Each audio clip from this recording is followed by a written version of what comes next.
Hi అండి. ఈరోజు ఇప్పుడే వచ్చాను నేను పార్లర్ నుంచి. ఎందుకంటే ఈరోజు నేను కొంచెం బిజీ ఉన్నాను. మామూలు సండే పెట్టాల్సిన ఆఫరు మండే పెట్టాను కాబట్టి అందుకని కొంచెం ఈ ఆఫరు అన్నీ కూడా పెడిక్యూర్స్ అనేది కొంచెం ఫుల్గా ఉండిన దానివల్ల హౌస్కి వచ్చే లోపల లేట్ అయింది. లేట్ అవ్వగానే నాకు ఇంటికి రాగానే అలుపు వచ్చేసింది. ఏం తినాలా అనుకుంటే మా పిల్లలు ఇలా దోశ వేసుకొని వచ్చి పెట్టారు. నాకైతే చాలా హ్యాపీ అనిపించింది. చాలా చాలా ఆకలిగా ఉండింది అనుకుని మంచి దోశ వేశారు. ఇదైతే క్యాబేజీ కర్రీతో దోశ వేశారు. వీళ్ళు ఇంకా చాలా స్పెషల్ దోశలు కూడా వేస్తుంటారు, పిజ్జా దోశలు అని ఇవన్నీ కూడా తర్వాత వీడియోలో చూపిస్తాను.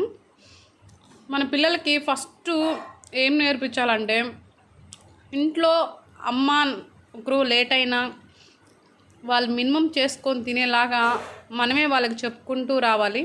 ప్రతి పని కూడా వాళ్ళు చేసేలాగా పిల్లలకి చెప్పుకుంటూ చేయించాలి. అలా చేయిస్తే వాళ్ళకి ఎప్పుడూ ఏ ఇబ్బంది లేకుండా ఉంటుంది. ప్రతి ఒక్క తల్లిదండ్రులు కూడా పిల్లలకి పనులు చెప్పకుండా అస్సలు ఉండకూడదు. ప్రతి పని చెప్తూ, ప్రతి బాధ్యత చెప్తూ పిల్లల్ని పెంచాలి. చాలా చాలా ఇంపార్టెంట్ అది. మా పిల్లలు అయితే అన్నీ చేస్తుంటారు, ఇంట్లో ప్రతి పని చేస్తారు, వంట చేస్తారు, అన్నీ చేసేస్తుంటారు.